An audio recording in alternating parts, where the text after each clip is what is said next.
Hello, hello. Welcome to this retrospective on the winners finals game. Um, I was gonna. I played this game quite recently now, and I've gathered some screenshots, and maybe we can look through them together and try to learn something from them. I fixed so I have the ability to draw on the screen, so I'll like make some drawings about what I'm thinking. We can have a good time, try to learn something.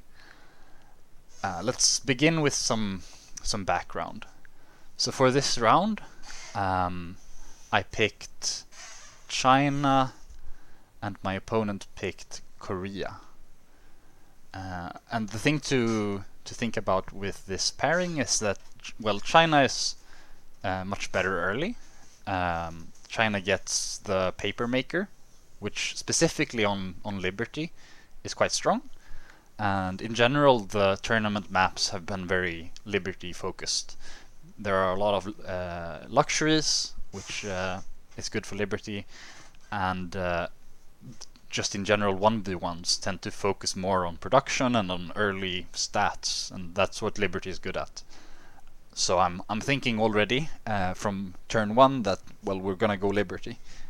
And the thing to consider with Korea is that, okay, so Korea gets a bunch of science buffs, and they get a very strong trebuchet replacement. So I'm thinking if he gets to his trebuchet replacement, I'm gonna start having some problems. And if he gets past that point without being very far behind, I'm probably going to get outscaled in the late game. So these are the kind of thoughts in my head. And then, so for this first round, I spawned here, and I moved my warrior first, I think. Saw this marbles and thought I should probably settle on that marbles with one of my settlers, which means I need to be 3 tiles away from it. So either I move onto the dice here, or I move onto the hill with my settler. And I think moving onto a hill with the settler is much superior. So I did that.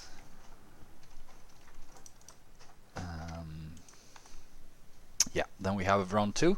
I could have, and actually we see here quite soon that Korea from the menu we can see that Korea actually didn't settle this turn.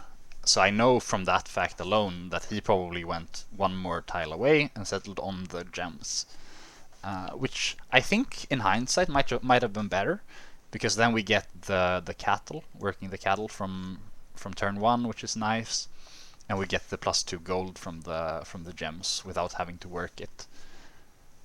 But this is slightly faster, and then I keep exploring with my warrior, and I walk onto the hill to see more tiles here. Interesting to see that we have tundra here already, and also interesting to see all of these desert hills. This could be a Petra location. I decide to build a monument first. If you go tradition, of course, you don't need to build monuments, but as Liberty, you do need to build your monument, because otherwise you don't get your Liberty policies in time.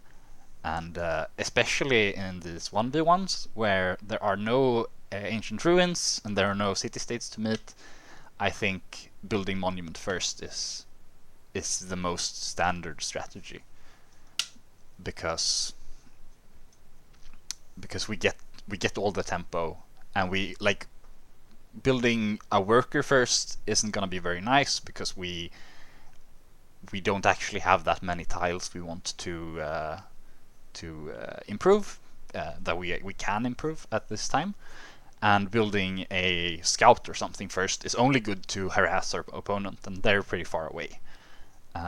Also important to note, yeah, I forgot about this. I know from before the game started what kind of map this is. This is a mirrored spiral map, which means it's actually a donut. So I already know that my my land is going to look something like this, where I'm spawning here, and there's gonna be water both on the inside and outside of my land. And this, I mean, in theory, this would mean I shouldn't go Liberty as surely, but in practice, the land amount you get in this little band here is still plenty enough to settle a bunch of cities. So I don't really see this as a problem for Liberty. Yeah. I also work. I could have worked the gems here to get the monument out one turn earlier, but it's much more important to grow, so I'm working the grasslands at this point. Yeah, and then we keep scouting with the warrior. Alright, and the warrior, we're gonna move up onto the hill here, I think, because we want to maximize the amount of tiles we see. No, we actually decide to move over here. That's interesting. I don't know exactly why I did that. I guess I wanna get this coast scouted first, and then move back up. Like I know I'm close to the inner coast here, so if I scout like this, I can wrap back around and come back. And I see here's also a coast, so I'll wrap back around, come back here in time for my first settler or something. So I guess this does make some sense. It might be the fastest way to scout all of the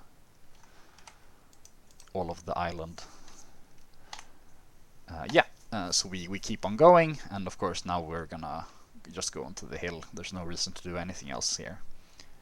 And we see this is a tundra. It's got some pretty good land though. At this point we've got the marble city we were talking about earlier. We've got this gold city here, which is probably also pretty good to settle.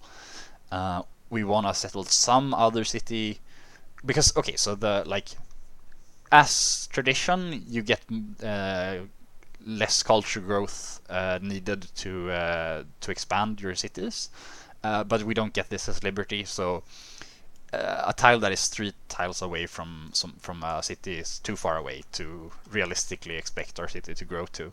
So we're probably gonna want some city somewhere up here to get closer to this copper. So that's kind of a thing I'm thinking as well. And we move into the... And here I see this is actually my... Oh, oops. Oopsie. My previous map was also like this, and I'm starting to suspect that Vivi might have something to do with this. This mountain range is very sus. It means that there won't be any way to attack Korea from this way. We're gonna have to go down here, and if it turns out that there are mountain ranges on both sides, which would be like completely, like the likelihood of that would be 0, right? But maybe it could happen, and then we would need to start thinking about, well, how can we build a navy? Can we try to do a naval landing? But naval landings are so weird. So that would mean we would have to build for much later in the game, basically, I think. Yeah, okay. So here's a decision point. We can either take our warrior and just park him next to this barbarian encampment and try to clear the barbs, or we can walk over here with him. And I think here I decide to clear the barbs, and I think it's right to clear the barbs too, because and also I've grown this turn. But it's nice to clear the barbs here because I want to be working this cattle tile, but I'm gonna grow. My city is gonna grow to the dice first because the city is a luxury, and it's like, whoa, a luxury. I love that. But we do actually want to work this cattle. So if we want to do that, we need to buy it, and we need that gold. And where can we get that gold from? Well, we're working the gems tile now, and we're working a grassland, so we are getting some gold, +6 per turn. But we could also be getting a lot of gold from this barbarian, 16 or something. So after we've cleared it, we will be able to buy the cattle. Yeah, so I decided to just park my warrior next to it. And then, then my first technology finishes, and I decide to research animal husbandry first, and I usually do this if I don't have very many resources that I'm already happy about working, because the horse is very nice, basically. It is possible to go pottery first and build a fast shrine. I think those starts are a lot slower, and especially for the 1v1s, I think they're too slow. And in general, I think religion and by extension fast pantheons are stronger the later the game goes, and I don't expect the game to go very late because one of us is gonna all in the other, and the game's gonna be over. So I don't value those starts a lot at all. Yeah, okay, and then we get to pick a new tech, and here I think mining makes the most sense. Or we could go pottery here. The thing is, we're building a settler at 2-pop because that's we don't necessarily have to, but I don't really see any way for us to grow. Because the thing, if we weren't building a settler here, we would be trying to get to 3-pop as soon as possible and then build our settler slightly faster. And I don't really see that here. We could get the cattle, but that's gonna be a while, and then we could start growing, but that's also gonna be a while. So I think it doesn't really make sense. Then up here with the warrior, we just have it fortified. This is the way to deal with barbarian encampments. In case you didn't know, you just fortify your warrior next to them, and then they kill themselves. It's very nice. Let's see what we decide to pick. I would expect mining. Yeah, we do decide to pick mining. And the settler starts chugging along. And here, at this point, I'm definitely expecting to be taking the marbles as my first expand. We see here that that my horses are quite far away from my city, but I did grow to them, I guess, or I did grow in range of them. I was at this point a little bit concerned that there weren't any horses, but here we see that they show up, so nothing weird is going on. Then we clear the barbarian encampment, we get our gold, and we use that gold to buy the cattle tile.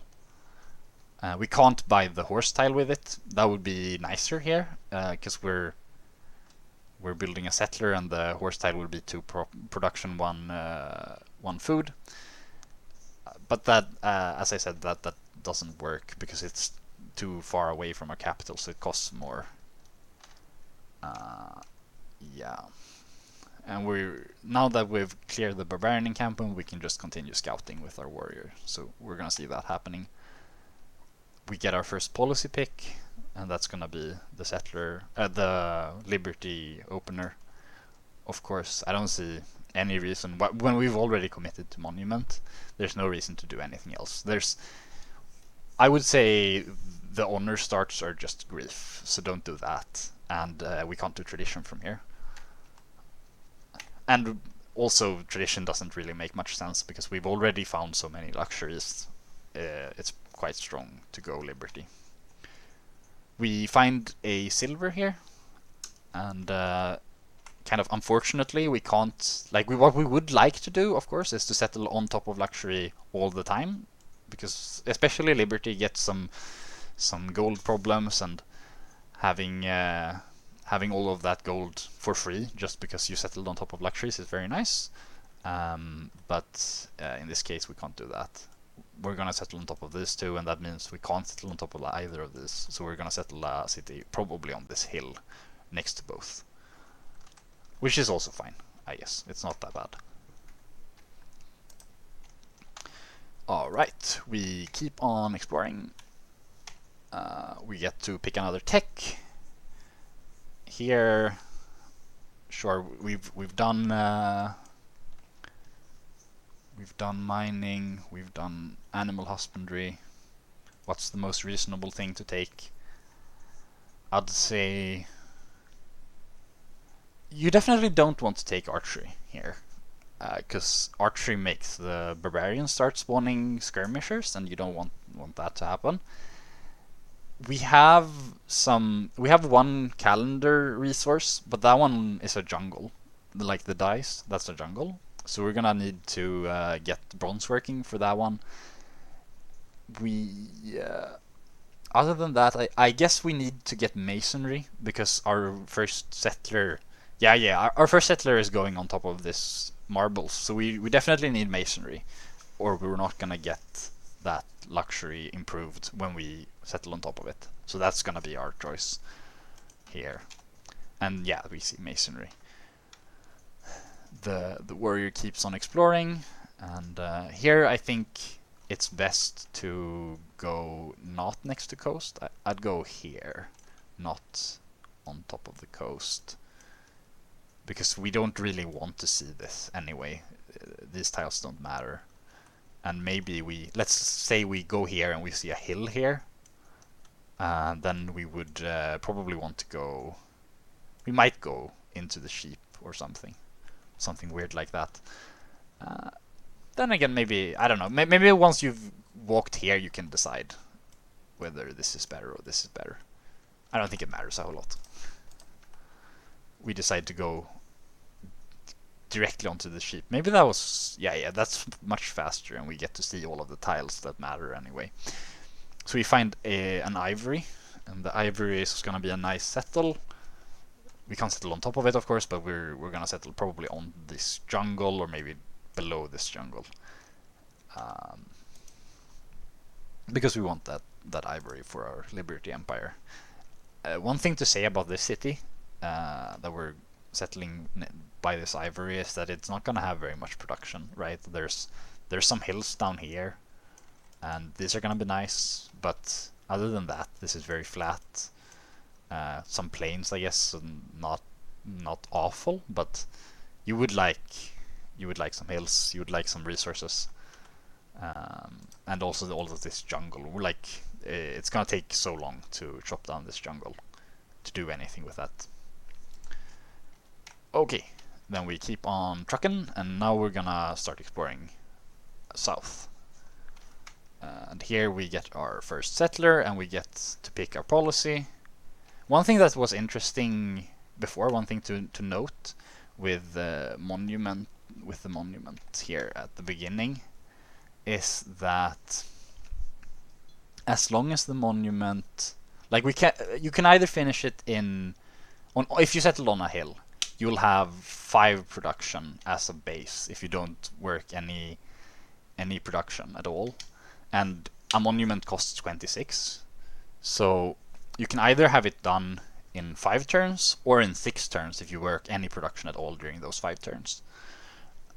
But it doesn't actually matter that much, because well, it does matter, but it matters at this point once we've gotten our second policy, because here, if we got the monument finished 1 turn earlier, we get to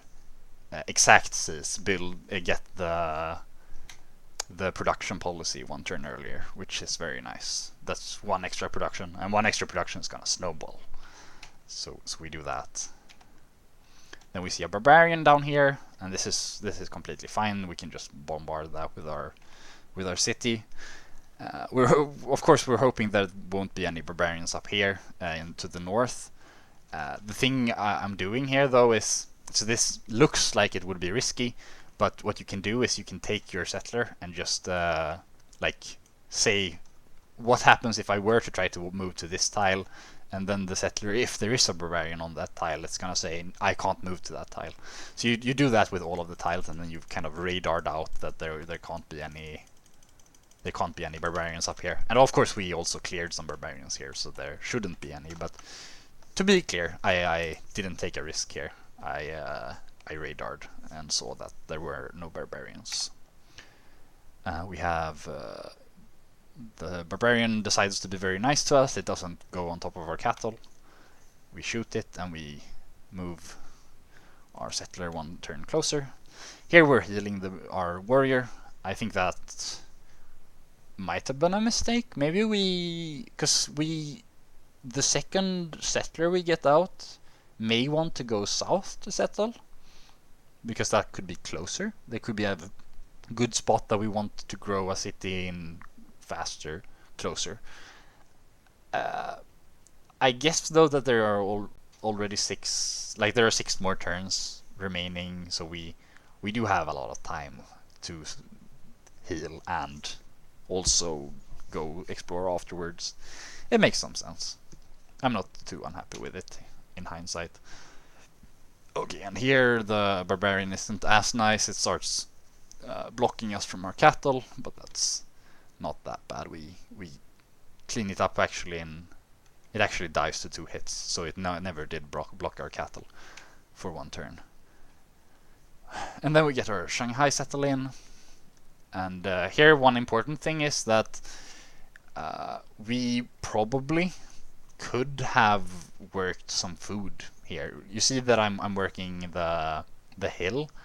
The breakpoints are such that you can, if you have your Liberty Empire, you generally don't want your cities to grow because they cost a bunch of happiness and you will be happiness starved. But you can actually grow your second city, or your either your first city up to 3 pop or your second city up to 2 pop as well, without it changing the breakpoints on going below -10 happiness. Because from -9 to -1 happiness, you only get -75% growth, and we don't care about that because we're not growing our cities anyway. And below -10 happiness, we can't build any settlers, so that's very bad. And we get 50% less production, which is also very bad. So I think we probably could have worked the jungle here to grow Shanghai.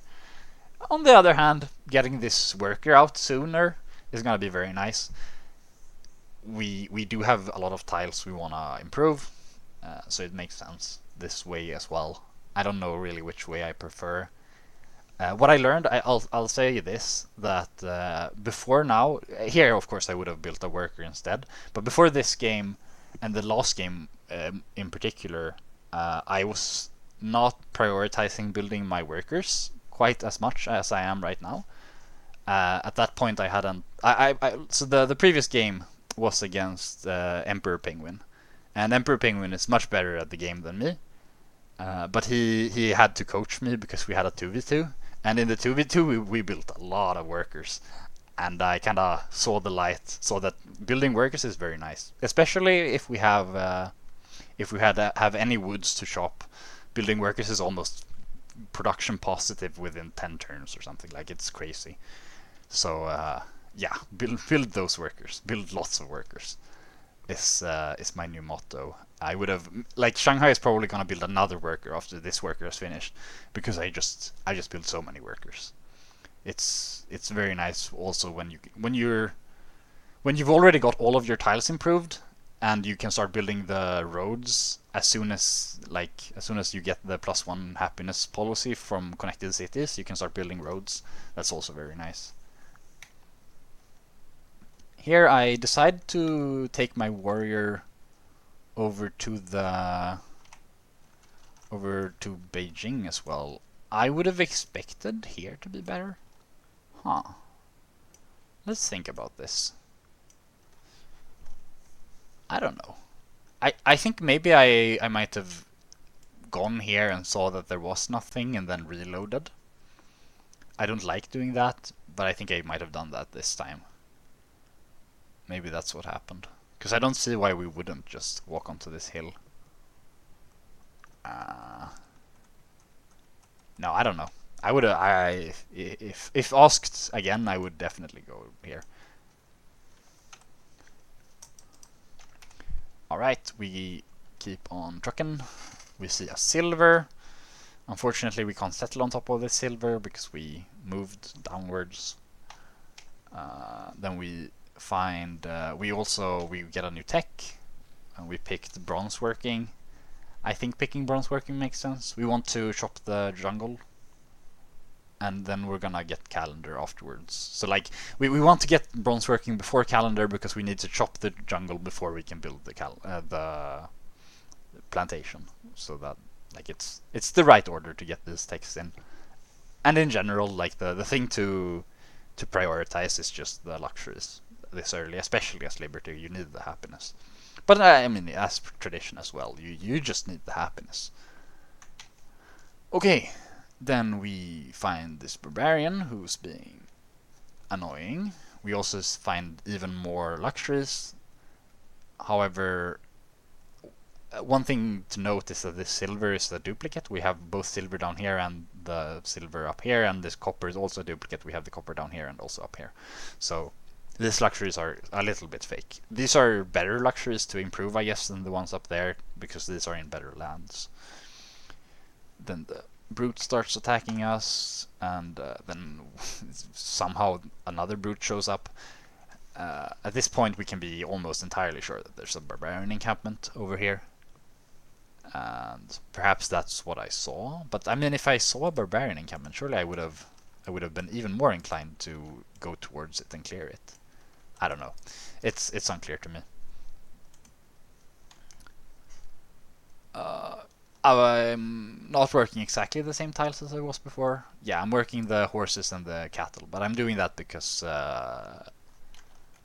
I've been doing that since I grew to the horses, right? Yeah, a long time ago. But that was just the more production, so that's why. Yeah, and then we clear the barbarians by just fortifying in front of them because they're dumb, and we get another settler out. Here, I think this new settler could definitely go down here, maybe settle on here, and I think that would probably be better than going up here. No, actually, the thing is, if we don't settle our cities up here and up here soon, there's gonna be like barbarian hell up there, and we need to settle our cities before barbarian hell, because this warrior does not have time to escort all of our settlers up there. It needs to do scouting, and it needs to, like, I don't know, start applying pressure on the barbarian encampments down here. So we don't actually have time to do those things.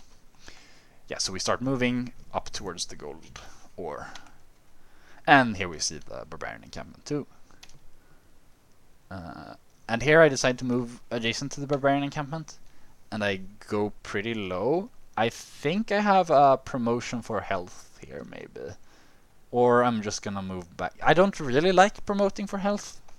It does make the early game faster, but generally I like having promoted warriors once fighting starts. So I don't really know what I'm doing here.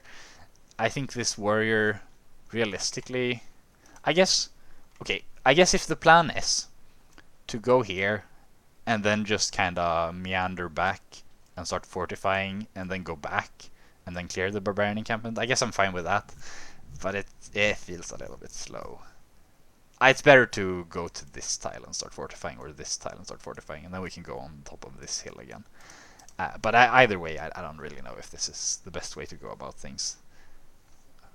We see that I move over here, probably to escort this settler to here.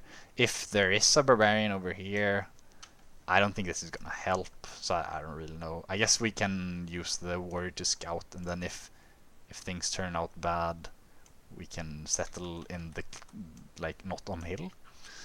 But I don't know about this. This feels a bit weird. Then we can see that our other settler has reached where it's supposed to go.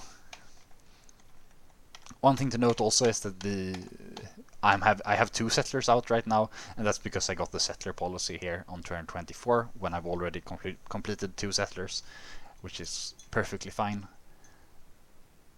It also means that I guess we do need, like, we do get to settle both up here and down here at the same time. So it's fine that this settler went up here, even though the settles down here look pretty nice as well, because we're getting both. So we get both. We settle Guangzhou, and then we and that's actually a little bit beautiful, because now we get to settle Nanjing and we get to fortify our warrior on this newly created city. So we get it's like 1 turn faster, but that 1 turn is nice to save.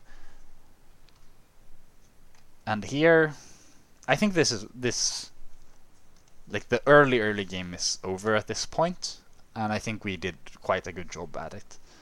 Let's we can have a look after 2 more turns. We can take a look at how the game was going at this point, because I have that up. I have a chart that we can take a look at. Yeah, so we keep on trucking, and of course the warrior is gonna go clear the barbarian encampment once it's healed up, and the settler is going up here towards this hill, so all that's fine. We're at turn 30 now, so I can have a look at the chart. And I think production is probably the most important thing to take a look at.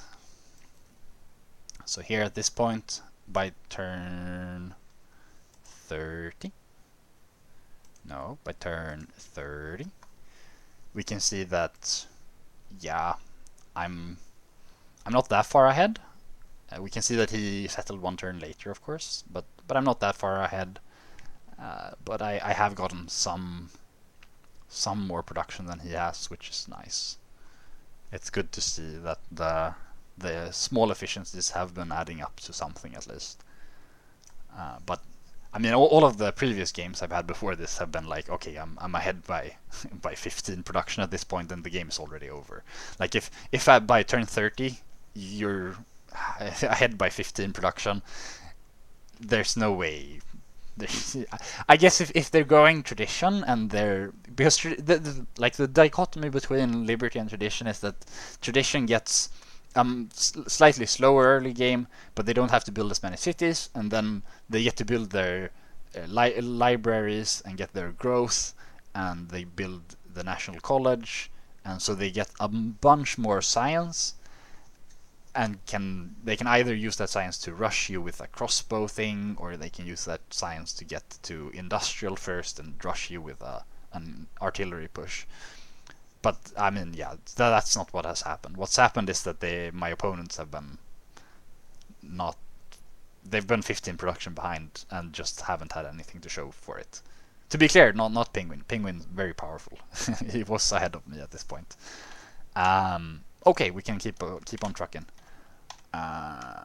We get to settle the settler up north, and there still haven't been any barbarians up there. I've been doing the radar scouting in Fog of War, and everything is clear. We see a barbarian south, which we shoot down with our city. We get to kill the barbarian encampment, and here I've managed to save up to 140 gold, which I can use to buy a shrine to get my pantheon out. I guess you could, like, I think there are some very strong pantheons here. And yeah, he picked up Desert Folklore the turn before, and I guess that's one of the better ones. There are 2. I have already settled 2 tiles on top of Desert, so those are gonna be like at least a couple of faith, and then the tile down, the Nanjing down here is working some deserts as well. So it's a very good pantheon. But on the other hand, the faith pantheons, faith it makes you scale better. It doesn't actually help you do things in the early game. I tend to prefer for this 1v1s. I tend to prefer either culture pantheons or production pantheons. So, but I do decide to buy the shrine here to get either a culture pantheon like God of the Open Skies for the pasture culture, or maybe God of Craftsmen for the production from all cities with 3 or more pop. Okay, and as we can see, all of my newly founded cities are building workers because workers are great. They they improve luxuries, so you can start growing faster, and they also improve your other tiles. They're just kind of a lot better at making your empire go fast than the other alternatives. All right, and then we keep on trucking. We were researching calendar, which is good. This newly created settler, we decided to send that one off to here, which makes sense because we haven't actually scouted very much with our warrior. There's probably some settles down here, but we haven't seen those yet, so we can't really go for those. So we decide to settle. Oops. We decide to settle the settler here on top of the jungle, which is better once we've seen these atolls, which we do want to work. They're pretty good tiles. Yeah, so we do that. We our one worker we've had up, we decided to send him up here. I think that makes sense. I think in hindsight maybe I would have wanted to send him onto a luxury faster, but we will be working this tile for quite a while, so improving it is good. We definitely don't want to send him down to the sheep because that will just, unless we want to improve the sheep with a mine, I guess. But we probably don't want to do that, especially if we're taking God of Open Skies for the pasture culture. We're definitely improving that sheep at some point, but we don't want to do it right now because it gives food, and we don't need food. Yeah. Then we get to pick another tech. What tech to pick? At this point, I already have all of the luxury techs, right? I think I have bronze working. I have masonry. I don't have trapping. Maybe trapping is the play here. Let's see what I decide to do. I do decide to go for trapping. There aren't that many places for trapping to be useful, but we do want to improve the ivory, and that needs trapping. We need that, so it makes sense.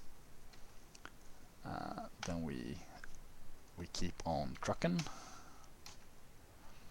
We build a settler, we build a worker, we build another worker, and here, I mean, the warrior is gonna keep on exploring down here. This settler is a bit of a mystery. I don't really know what he's gonna do. So he's probably walking down this kind of direction, and hopefully we'll find some place for him to settle before he shows up. Then we have the workers. We have the worker in Guangzhou. That worker is just gonna go to the forest, I think, to chop that down. We have a worker in Nanjing. He's probably going to the gold, or I'm into the copper or the silver. Probably to the copper because we don't have that improved yet, and we're not working on improving it. And we do need to start improving these luxuries really soon, because we're at -8 happiness. So if we settle another city, we're gonna go below -10, and then we can't build any more settlers, and everything's very sad. So we do need to take a little bit of care. Here we get the worker policy. Oopsie again.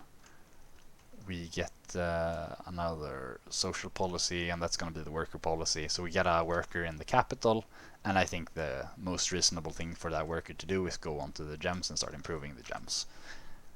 I don't think there's really any other alternative that makes any sense. We could start chopping down this dice. I guess that would be fine too. Maybe the worker in Nanjing, we're building another worker there. Maybe that worker could walk up towards the gems. But it seems like that would be too slow. We do need the happiness right now. Okay, and then here we actually see something for our settler to do. There's a salt here, and that's nice. We do want another city close to that salt. We also find this silk. I don't know really what to do with that silk, because at this point we already have 6 cities. Usually on Liberty I try to go for 8 or 9 cities or something.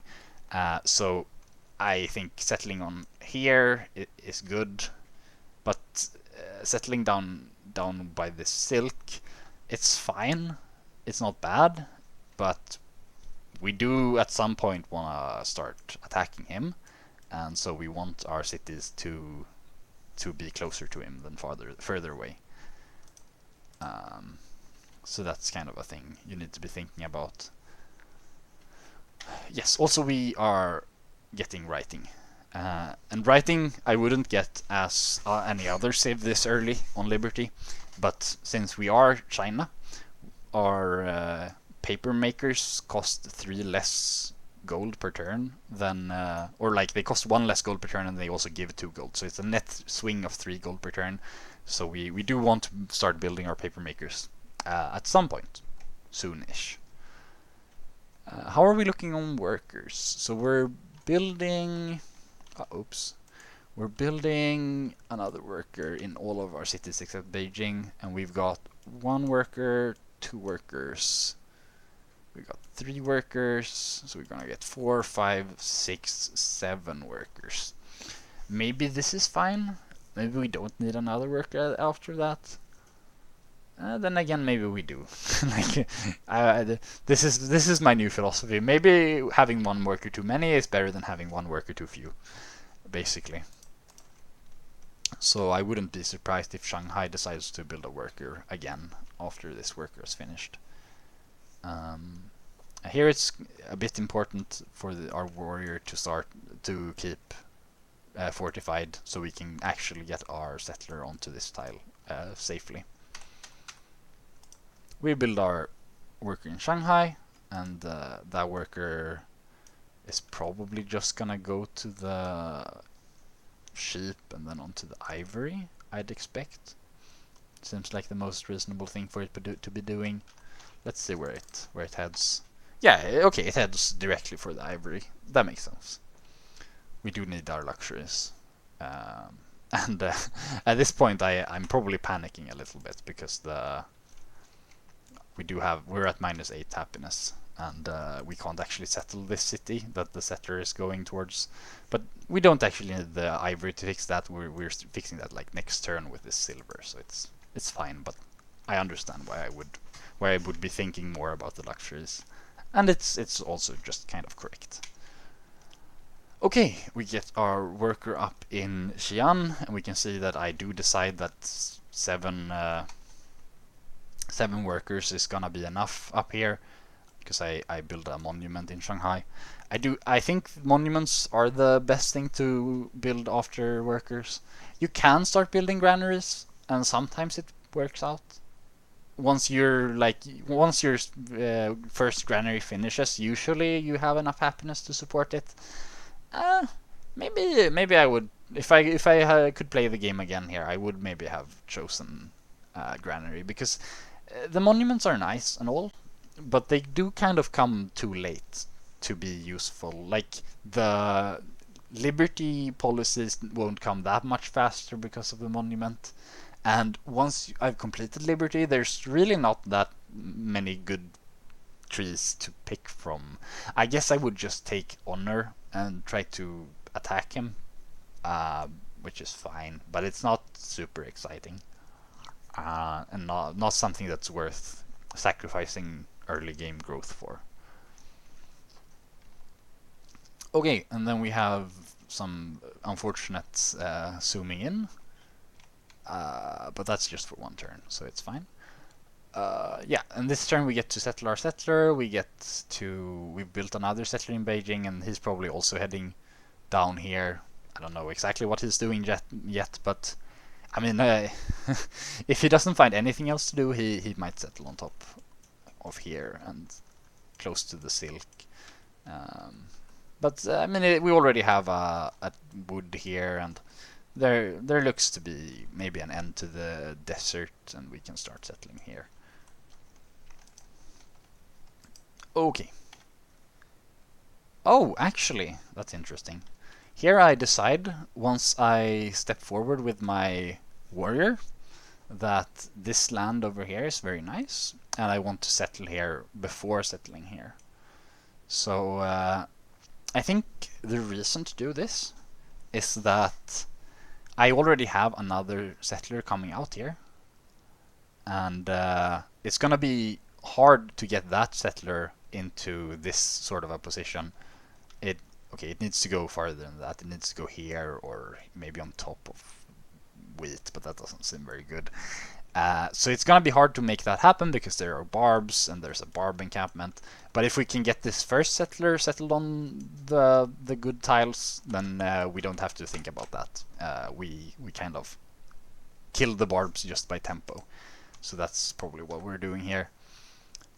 Things do look a little bit dicey for our brute, but our warrior, I mean. But I think the important part to realize here is that if we take our warrior onto the cotton tile and our settler onto the cotton tile, this barbarian on the barbarian encampment won't attack our warrior. So we don't have to worry about that, and then the turn afterwards we can just settle on the grassland and everything will be fine. Here we also get to choose Pantheon. I decide that at this point I'm pretty close to getting my my cities to start growing. I'm already at 0 happiness. It looks like I'm gonna get a lot of more happiness, so I do decide to go craftsman for the production on cities big with more than 3 pop. And I think that was a good decision in the end. Yeah, and we see that I do go down onto the cotton and I survive there.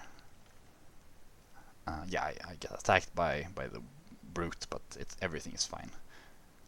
One thing that's a little bit dicey, I guess, is that this new settler that comes out might get blocked by either by this brute or by the brute that was over here somewhere. So that might be a thing to consider here. He might have to stay an extra turn somewhere. We also see that I decide to We also see that I decide to build monument in Xi'an as well. I don't think this was right. I'm not entirely sure what I was supposed to build in Shanghai, because Shanghai doesn't actually have any good tiles for the granary. Like, we don't have any tiles that need the granary, but Xi'an does have this deer that it's gonna grow to very soon, and I mean, deer is nice to work when you've got a granary. So I think we definitely should have gotten a granary up there, especially since we've got all of this happiness. We settle Hangzhou, and we get 2 more luxuries improved, so we're at +8 happiness. And then luckily everything works out with the... I see. So I decide to settle on top of the cotton, and that makes sense. I was just kind of, in my head, when I was looking back at it, I was married to the idea of settling here. But here is quite good as well. It's fine. I guess here is even better, maybe, because we can start working tiles close to the capital. Like, okay, maybe we don't get to work the cattle because the capital wants to work that one, but once we've improved some of the other tiles, we're slightly closer to them. So it's pretty good. And of course, like, settling on top of the cotton is very nice, because we get the gold, and like cotton tiles and just in general the plantation tiles are very bad to work. So if you can settle on top of them, you don't lose a tile for it. Like, you're never working that tile anyway. It's good. Yeah, and now at this point we're building a granary in Beijing. We don't really know where to settle another city, and we're starting to build. We were building a granary in Xi'an as well, and we're gonna start a granary in Shanghai. So we've got everything rolling. We do need. It's good that I build another worker in Tianjin, because we do need more workers down here. And then I decided not to build a worker in Hangzhou, and I don't know if it's right not to build a worker here. I do have a lot of workers, but they aren't down here yet. So maybe we could have built another worker, especially since I decide later on that I want to build one last city, just to have some staging ground for an attack later. So it would have been nice to have slightly more settlers for that. And once turn 50 rolls around here, I was gonna have a look at the chart again. So let's see. Let's have a look at that. Production, turn 50. Okay, so by the time we reach turn 50,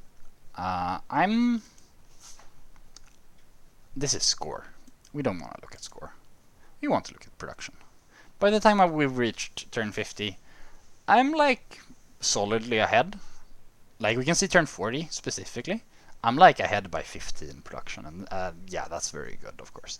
So in general, at this point, I was very ahead in production, and the reason why I was so ahead in production was because, well, I was like 2 cities up on him, or maybe just 1. Maybe this is just 1 city up. But either way, having more cities is more better, because cities do good things.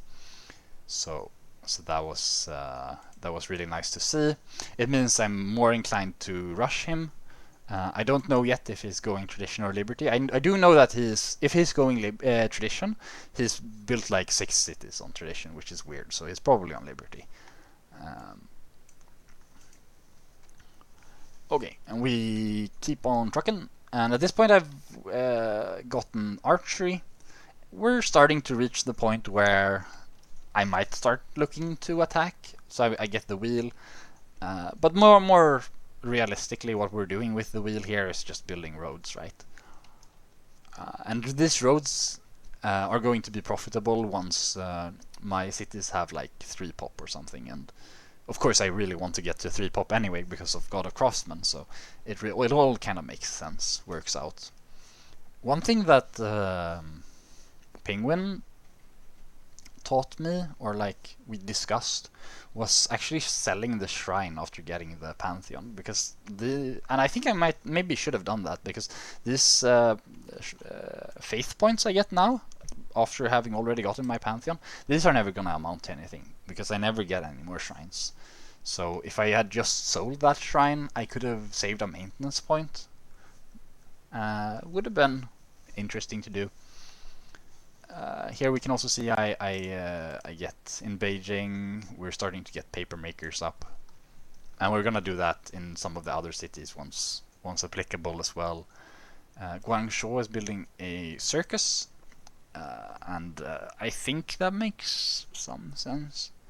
I don't know. Maybe Guangzhou could have built a paper maker as well. I don't see me having that many happiness problems. I'm gonna start improving the salt very soon, and I'm also already improving this tile, so maybe could have gone a slightly different build order there.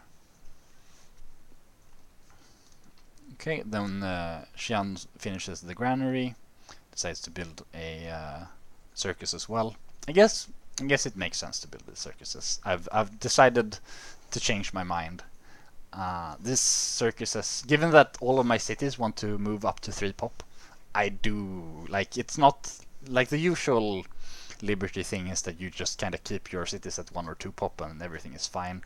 But in this case, I do want to get slightly more pop than that. So we might be having some slight happiness problems. And then we finish the wheel. And we scout some more with our warrior down here. We've managed to fix the barbarian problem mostly. One thing that's nice with not having a worker down here is that we don't actually need to fix the barbarian problem. Hangsho on its own can just kind of fix that without fixing anything. Here, I see that Nanjing is gonna grow to silk very soon, so I decide to send my worker out to chop that down. And once I've chopped it down, I will be able to build my plantation because I will have grown. Okay, then I enter the classical era, and then here my opponent builds the Temple of Artemis, and that makes some sense. That might be why he was behind in production.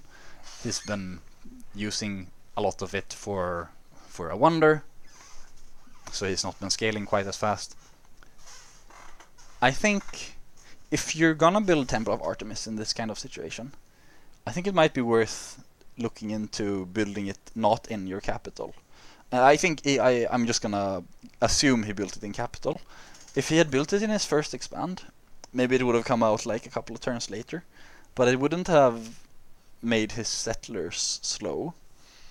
So he would have kept his tempo, kept up in tempo. I don't know. Maybe worth thinking about. Of course, I don't know exactly what he did, but that's what I expect, what I suspect.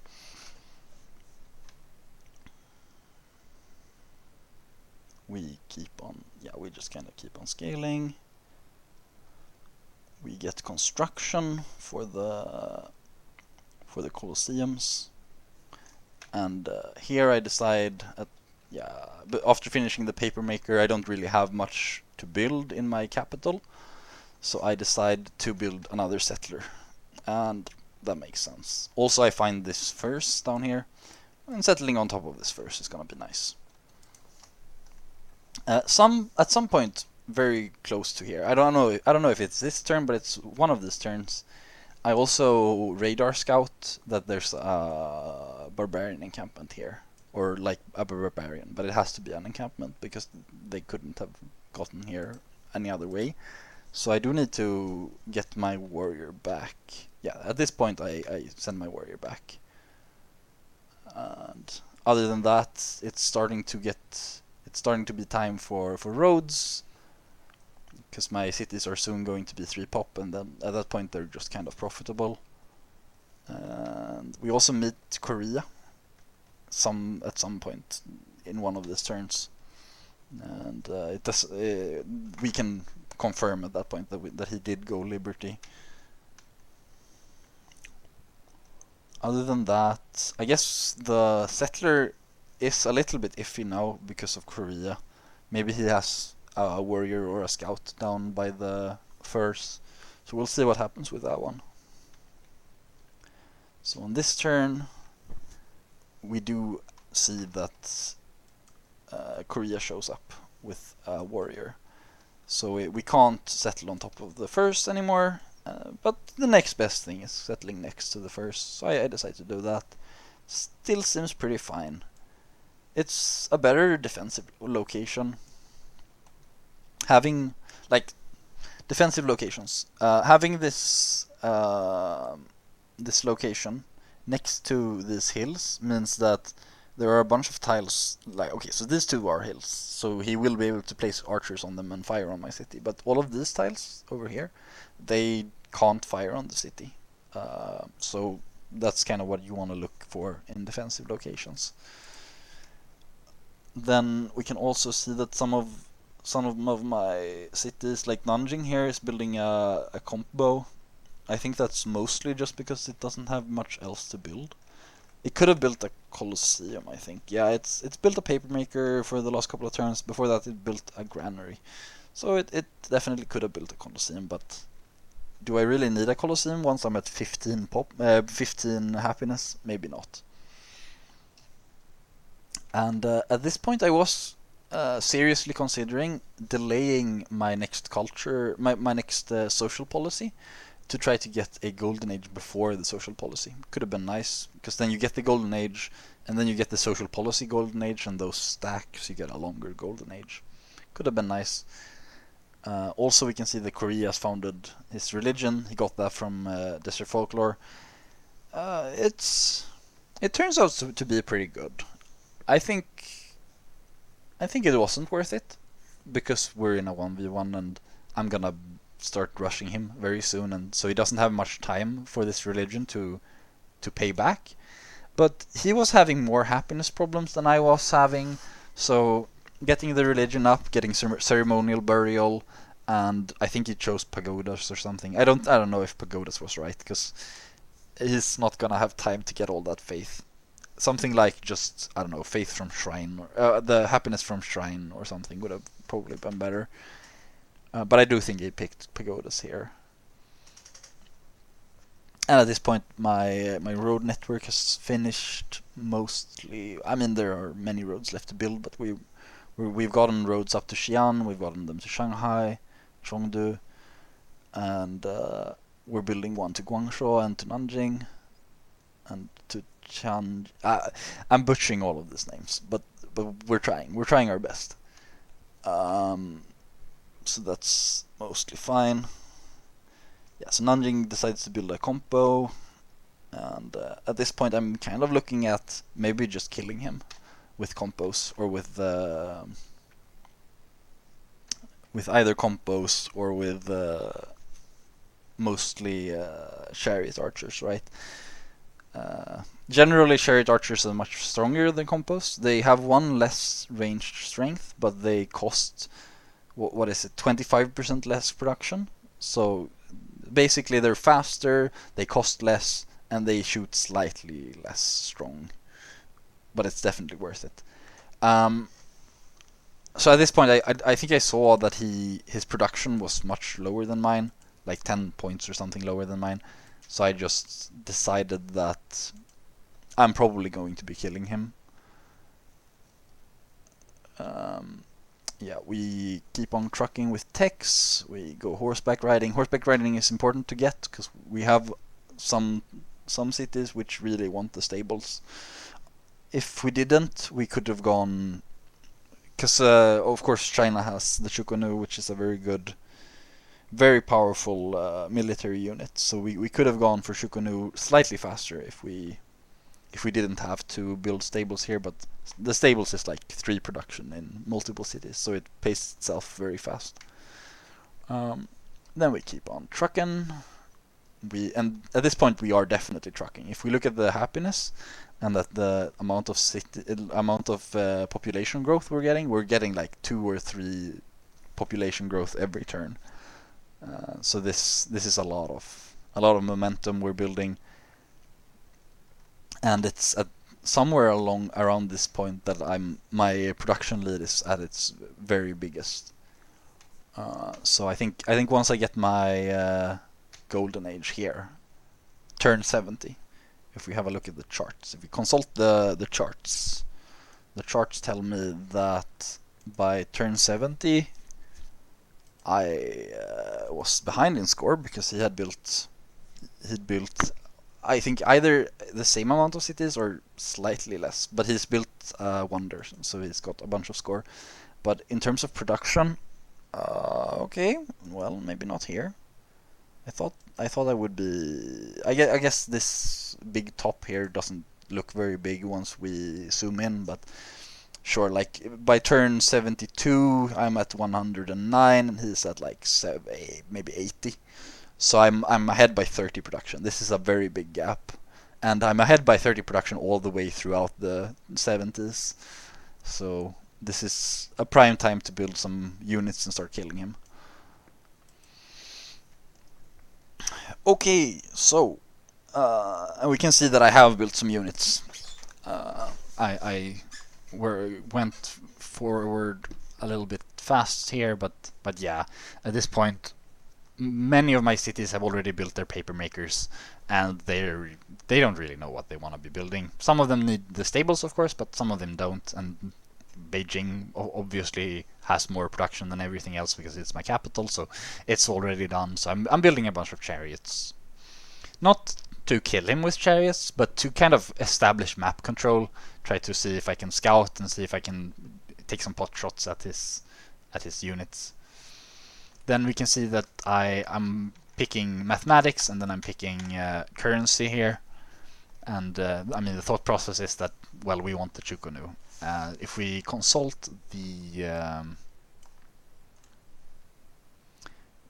charts here, if we just go to the tech tree, we can see that what do we need to do to get Chukunu? Well, we need to get currency, we need to get guilds, we need to get engineering. We already have engineering. No, we already have mathematics, I think. And we're getting currency now because markets are nice. Then we're getting engineering. Markets are very nice, actually, because upgrading is... In terms of production cost, upgrading a unit, like building a compo and then upgrading it to a Chukunu is much cheaper than building a Chukunu. Or like buying a Chukunu is also very expensive. So getting this market gold is very nice. So that's kind of where we're at. We get the currency, and then we get engineering, and we've started exploring with our chariots. We found this barbarian encampment that's been painful for a while now. It's been sending barbarians up towards Hangzhou, and we decided to clear it at this point. So we clear the barbarian encampment, and then we see his borders. He's decided to settle a city almost in the same location that Hangzhou was settled. So we it's actually 2 tiles further in, and the reason why he settled it there instead of settling it like we did probably has something to do with both the fact that he's settled on top of gems at the beginning, so his settlement locations are going to be slightly different, and also because he's got desert folklore, so he wants to settle on top of the desert to get that +1 faith. I don't know if that's really worth chasing stuff over, but in general you want to clump your cities up because the roads are very powerful but very expensive. So if you have cities close to each other, roads start becoming worth it much earlier, and then your game just kind of accelerates a lot faster because you get roads. Your workers start moving much faster. They can go where they're supposed to go, and you get gold from those roads. So it's good. It's very good, and you get the happiness also from the city connections on Liberty. Okay, then we burned his cotton, and I think at this point he's having some happiness problems. I don't really remember, but I think we were quite even in population. We can have a look at the chart again. I think we were quite even in population, but I had a bunch of happiness left, 8 clearly, and he didn't. So we're on turn 73. Turn 73, we can see not score, happiness. He's down to 2 happiness, and by turn 78 he's decided to settle another city down here, so he's negative happiness, and this is not the time you want to be negative happiness. Sure, it was fine earlier to be negative in happiness, but you do need your growth at this point. This dip he has, and if we take a look at his growth, this dip he has in growth, this is not acceptable. This is very bad.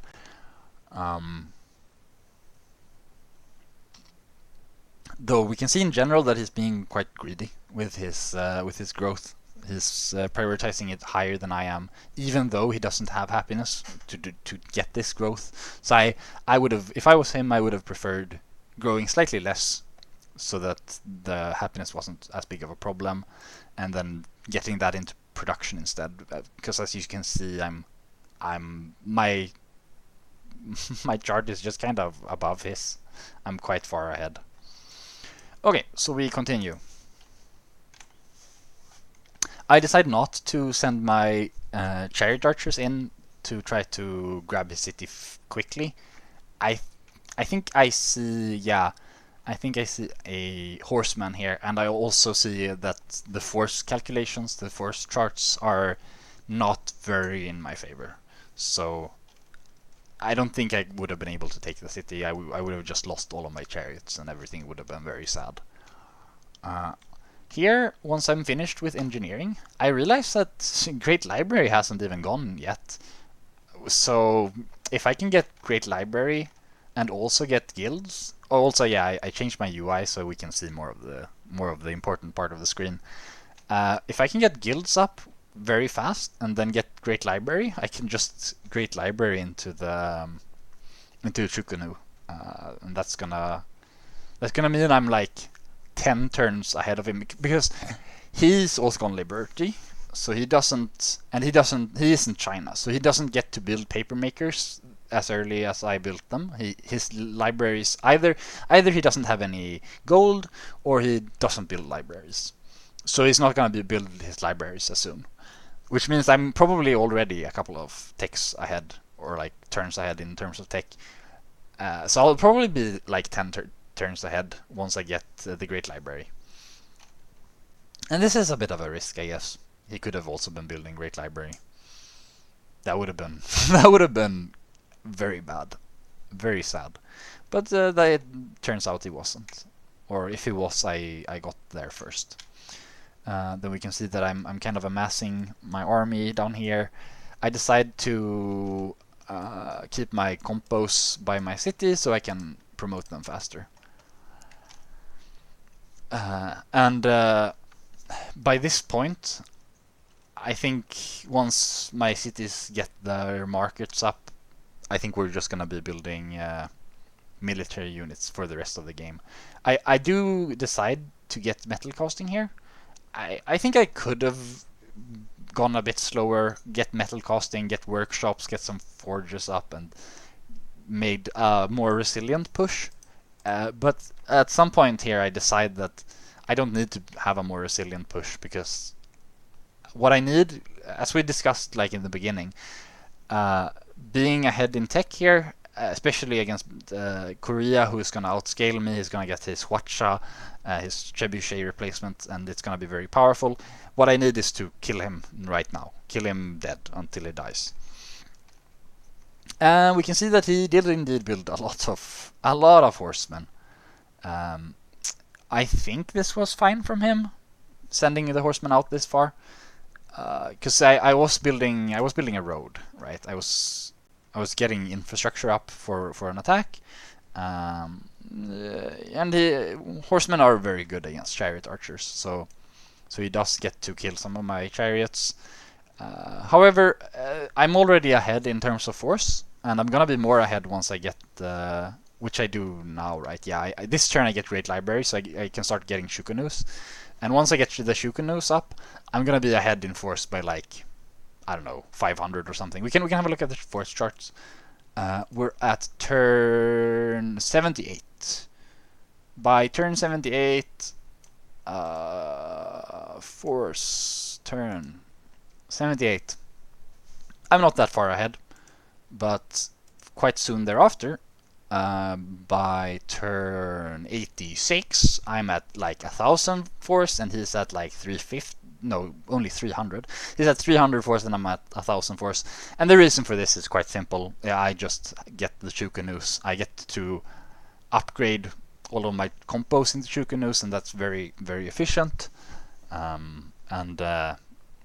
So even if he trades, so my point here. Oh, oops, whoopsie. I think this is right. Let's see. Did I fuck it up? I didn't fuck it up. Oh, I'm doing great. So even if he trades slightly positively here in terms of production, if I'm ahead, like if I have, let's say I have 300 production worth of units and he has 200 production worth of units. If we trade down, then maybe I'm gonna have 50 production worth of units left at the end, and he's gonna have 0. That's still kind of good for me because I'm gonna be building a bunch of units, and it's easier to take his cities once he doesn't have any units left. So this trading is pretty good, and he might have underestimated the amount of chariots I have, because I do have some staying behind that we're healing, and they can come in. So I do get to kill quite a lot of his units.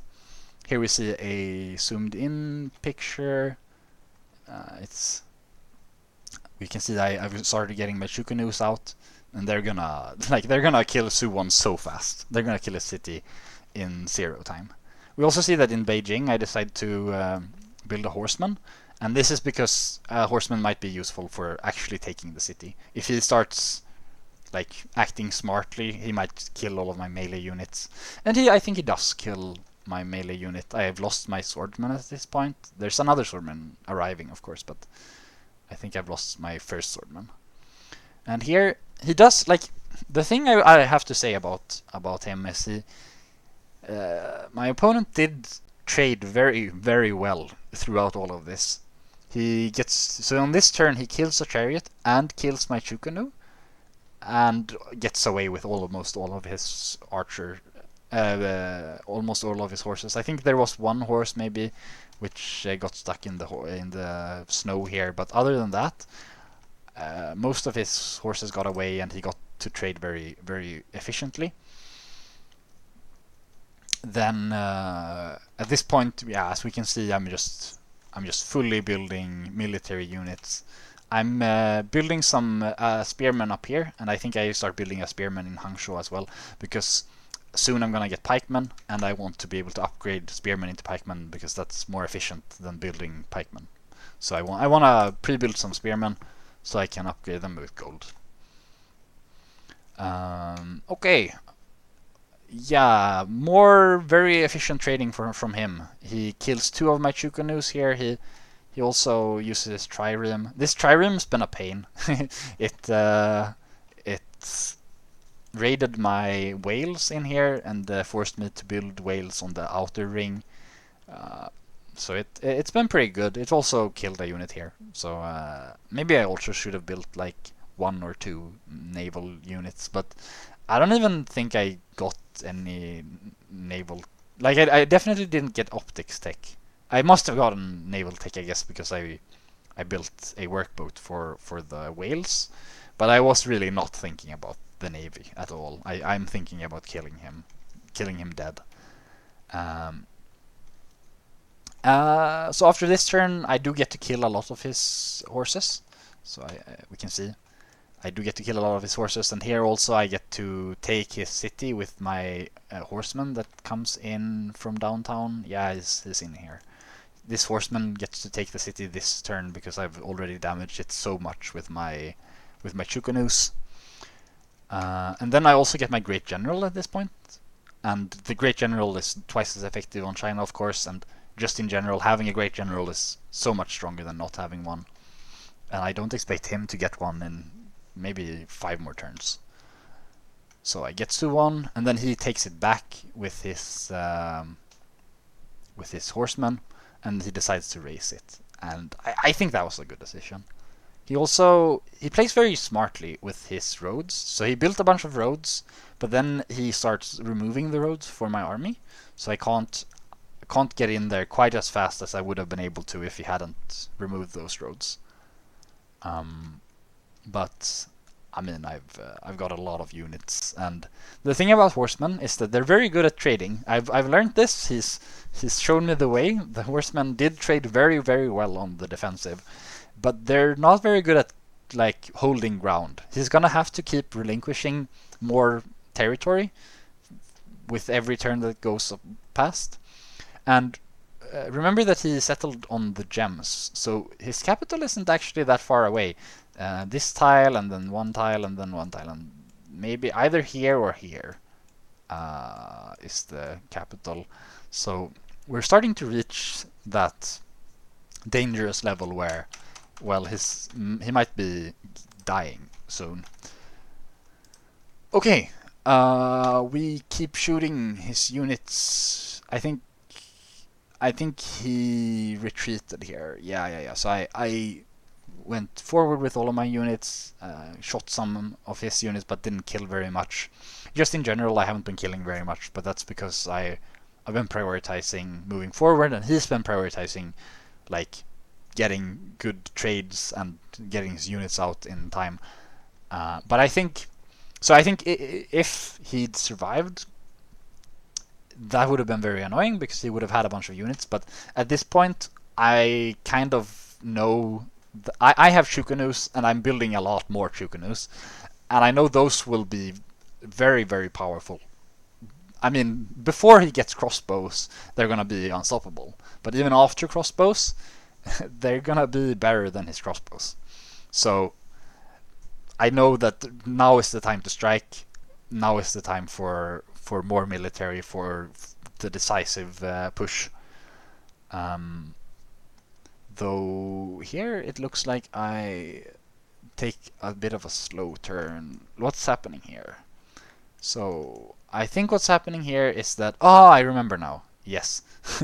So one turn I left this in shadow, and then the next turn when my general and stuff were walking past, a barbarian encampment has spawned here, of course, um, annoyingly, and so I needed to send my units back to clear that barbarian encampment. So I did do that. And I also took some space here. I think this swordman should not have gone this far forward. I think he dies. No, he doesn't actually die. That's nice. But I don't think he should have gone that far forward. He could have done something more reasonable. Yeah. He doesn't die because instead one of my other units dies. This chariot I placed here dies instead. At this point I get civil service up, so my spearmen who are starting to arrive. I don't know exactly where the other spearman is, but we can see one spearman here. I think this is a spearman as well. I think I built 3 of them. They've started showing up, and they're gonna promote this turn, and then after that they're gonna start. Basically, what I want them to do is just take space. Because right now his horsemen are able to walk in, attack, and then also walk back out and kill all of my ranged units. It would be much better if they got stuck on my spearmen. So that's kind of the plan. We move in further, and we try to get the roads up here, right, so we can be faster. I think I decided to remove this road because I don't want his horses to be able to go this way quite as fast. I don't know if that was necessary. I actually think it definitely wasn't necessary. So here, I just kind of go all in. This is not something I would have done for like the longevity of my attack, but yeah, I just kind of. I decide that I think I look at the force as well. The force graph tells me that. The force graph tells me that he's in some very hot shit. We're on turn 87, and at turn 87 he was at like, what is this? This is he's at 400 force, and I'm at 1100, so there's no way he's gonna survive this. And at some point here, yeah. Turn 87 is also the turn he builds Petra, and I'm like, no, you don't get to build Petra here. I'm actually in your face with all of my units, and I'm gonna keep sending more units. So yeah, if I don't kill him here, he's gonna get more production from his Petra, and he's gonna start scaling, and maybe he has a way back into the game. But so I just kind of go all the way, balls to the wall, all in. He does kill a lot of my units. He kills my horsemen, which is very sad. He also kills a chariot. But it's not gonna be a problem. I'm gonna have enough melee units because there are 3 pikemen arriving. So that's not a long-term problem. Then here, I've gotten my units in, and I have 3 Shukunus that are able to shoot at his capital. I also decided to, like, I think the turn before this turn, here, I decided to burn the road leading out from Seoul, and I did this to try to make his, because he's still got a bunch of horsemen. I tried to make it slightly more annoying for the horsemen to get in. I don't think that worked out very well, because I do place a Shukunu here, so his horsemen can still attack that Shukunu without going on the road. So that was a bit of a mistake, I think. That hurt me more than it helped me. But it doesn't matter because he's already so dead. So this is the beginning of turn 89. I have I have like the tactics here are just way too good for me. I can kill this combo with like one shot here and one shot here. I can kill this combo. So I kill both of his combos, and then I get to shoot him with both of these, and I get to send in all three of my pikemen to take space. Maybe one pikeman goes here, one pikeman goes here, one pikeman goes, I don't know, here. And there are also more Chukunus arriving. So something like that's what's gonna happen here. I don't remember exactly what happened, but I think everything wins here, basically. So I decided to send one pikeman here, one pikeman here, one pikeman here, and then I do see that there's another city here. And at this point he's gotten his great general up. And it's good that he didn't get it earlier than this. Because, this might have been RNG. Maybe if he'd gotten his great general in Seoul, he could have gotten an citadel onto this tile a little bit earlier, and maybe could have held on. And if he had held on, I don't know if I could have. I don't know. The thing is, I'm so far ahead in force, and force is the most important thing here. Like I have so many units streaming in. Maybe he could have held on. I think I would have just killed the unit that was on the citadel and then burned it down.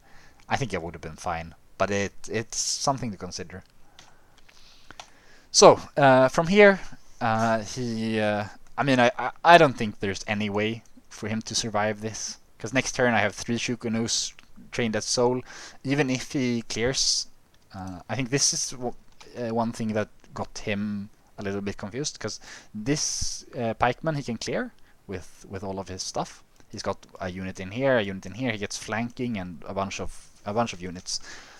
So he can probably clear this pikeman, but this pikeman over here, since there are roads all over here, he can go 1, 2, and these are on roads, so they only take 0.3. So this is 0.3, 0.6, and then 1.6, and then he can go another move into Seoul. So that's what happens on the next turn. But we don't get to see that because I kind of modded this like haphazardly, so we don't actually get to see that turn on my screenshot. We can however look at the game once it ended.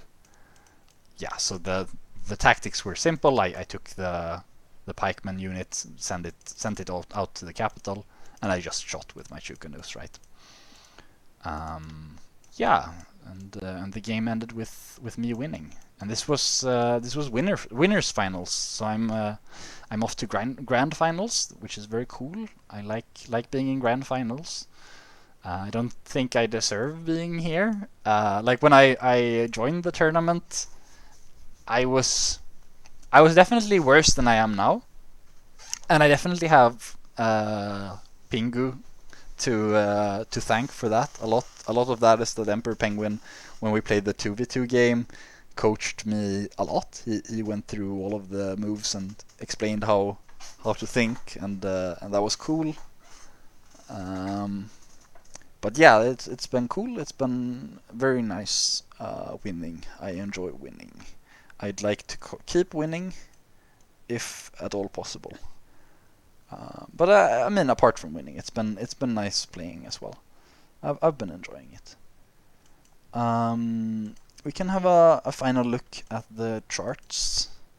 We can see in terms of population, he kept up with me very well.